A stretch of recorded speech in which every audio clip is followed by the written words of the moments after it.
What's going on, guys? It's your boy Az. We are back here. We're gonna be jumping into BattleWorld, and we're gonna start with Brimstone. I've got the full gameplay footage of this already in some other videos. So I'm gonna cut some of the footage here, just for the sake of speed, because it is quite a lengthy battle. And again, here you guys will see that I'm just changing all these guys to fortifiers. But essentially, you want to prolong and keep Sentry from changing forms too fast, so that way you can do more damage to him as well, just because of the modifier that allows him to take damage when he attacks a Brimstone ally. So again, here we want to save our cooldowns, and you want to make sure you attack everybody besides Sentry. Try to avoid the splash damage if you can as well here.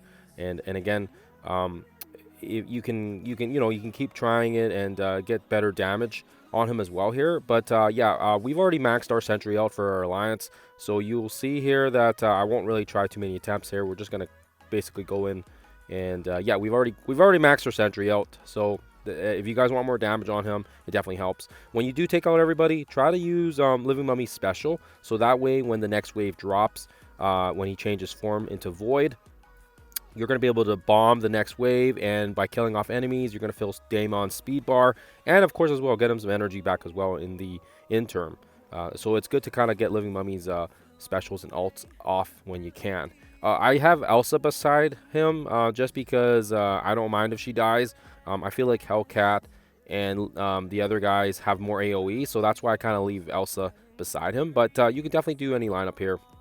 But when he changes form again, throw the ult here, get some energy back to Daemon, and again, like I said, I don't mind that he hits Elsa, and then Daemon can use his ult here, and he's gonna double tap, and then basically clear off those guys, so that way no enemies take a turn. And this is gonna help you out in terms of, like I said, just mitigating that amount of rage and speed bar he gets. And again, we switch gears now back to the original strategy, using his special here. Get the safeguard up because he's got some ults coming here, so just get the safeguard to mitigate damage.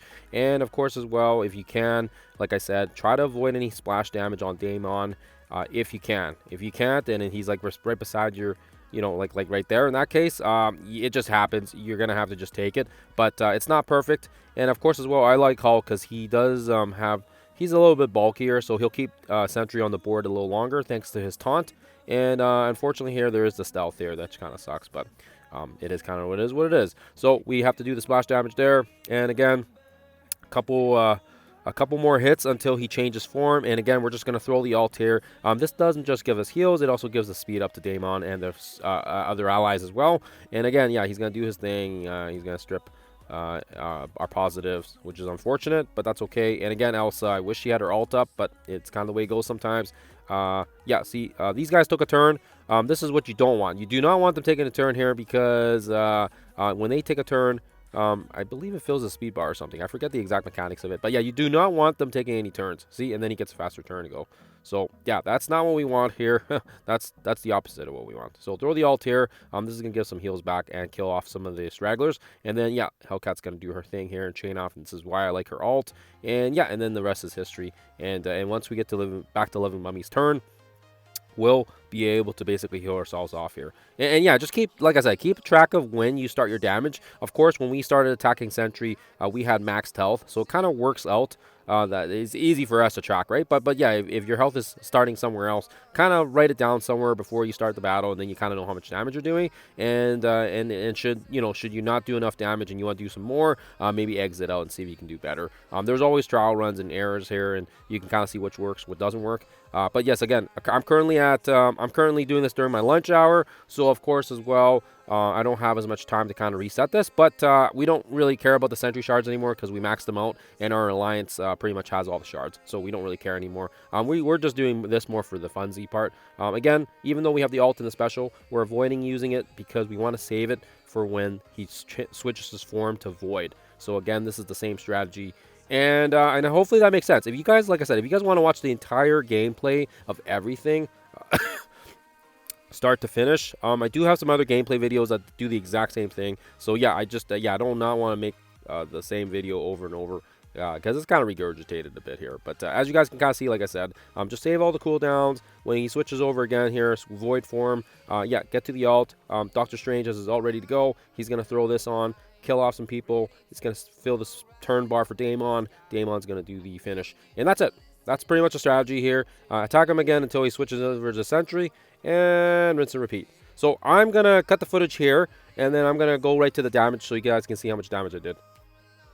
Okay, so yeah, we made it almost right to the end here with 11 seconds on the clock, and yeah, as you guys can see here, we actually almost hit 1 billion, I guess. So not bad. Again, the Brimstone's going to be the bulk of the damage, and if you've got Daring Warriors or if you have Retcon, it's going to be another massive team that you can use here. But again, like I said, we don't really care about the damage because we've already gotten our Sentry at 7. So now we're going to go in here with the next best team, which is our Mephisto and Fantastic 4. Or Fantastic 3, I guess. And it's going to be the same strategy. Well, sort of kind of the same strategy. It's a little bit harder because there's so much AoE with this team.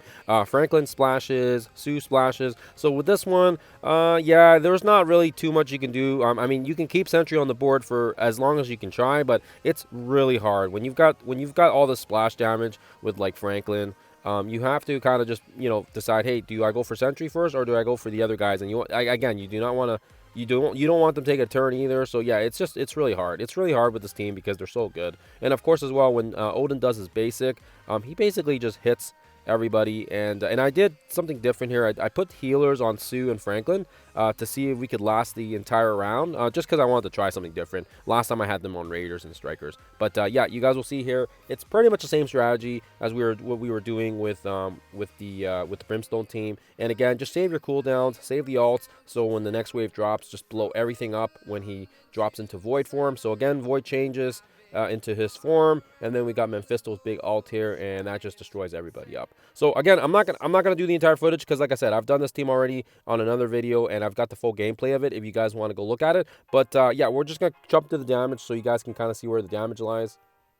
So yeah, again, we do actually make it all the way to the end here, and I was actually pleasantly surprised. Usually I don't make it right to the end. Sometimes I kind of, you know, fumble right across the end, but yeah, we do make it at the end here. And unfortunately, I did notice that there was quite a bit of a damage reduction compared to using Strikers and Raiders, so I guess it does make a difference. But nonetheless, still a very decent effort. And of course as well, their damage is capped, unlike the Brimstone. So 544, not too shabby. And again, we're going to jump into the next team here. We're going to go use our Astro now. And again, I got footage of Astro as well on another video. I feel like, yeah, I don't want to regurgitate the same stuff over and over again for you guys. But yeah, we're going to quickly go in here with Astro. And I'm just going to jump to the damage here because, yeah, again, I think it's kind of redundant to play the same video over and over if I've already got one already made. And I'll link it in the description so you guys can have a look at it as well. So, unfortunately, yeah, our Astro gets taken out, and yeah, we didn't do as much damage as we usually do with Astro, but nonetheless, still over 100, so we're happy with that. So, 352, and again, they were a previous BattleWorld team, so it makes a lot of sense that they would do some pretty good damage here. This time around, I was trying a different team with Professor X and the Phoenix Force 3-piece plus Old Man Logan, just for funsies, just because, yeah, like I said, it's always nice to kind of have time to test around with different team comps. And this one wasn't too bad. Again, it's a similar strategy. We do have Phoenix and we have Professor X kind of there to kind of flip buffs and all that other stuff. And I don't want to play the whole footage for you guys, but I just want to, you know, give you the sense here that the strategy is kind of similar in the fact that, like I said, you want to just make sure you attack other people besides Sentry, and try not to splash them if you can't. But yeah, it's kind of hard as well because you have Old Man Logan, and you also want Old Man Logan to use his ult and his special because the special gives him the revive once, and of course as well, it also gives him a good amount of bleeds crossing through the board, right? And of course it gives him energy back. So you always want to do that.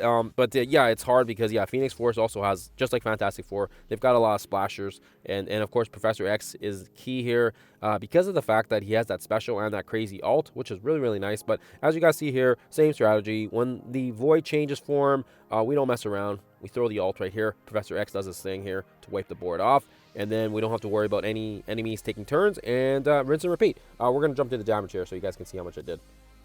Okay, so we got wiped 2 minutes before the timer left, and yeah, it wasn't great, but it wasn't bad either. Yeah, like I said, it's a fairly decent, I think a good effort. But yeah, considering Astro's not even like any mythical characters, like I said, yeah, it's kind of funny how that works sometimes. It's just a sustain. Last and final team we'll use is the three-piece Galactic.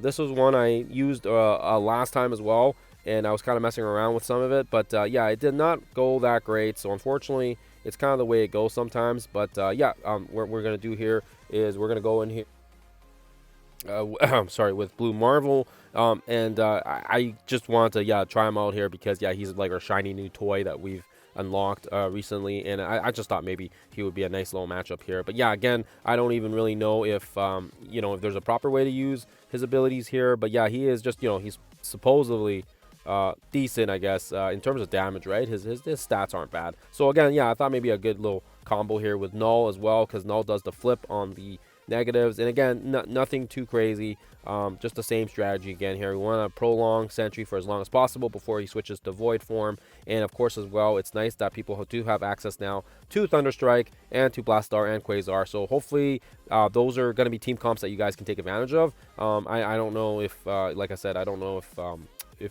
people are going to be able to get all the red stars on them, but you are able to get the 7 yellows fairly easy thanks to the Annihilus sagas that are currently going on, and they still haven't said anything about a timeline. So I'm curious to see if the blog says anything today. I didn't see any advanced copy of the blogs yet by the envoys, so I don't know why this is the first time in a while that they skipped it. So anyways, yeah, let's jump into the end here so you guys can see how much damage it did.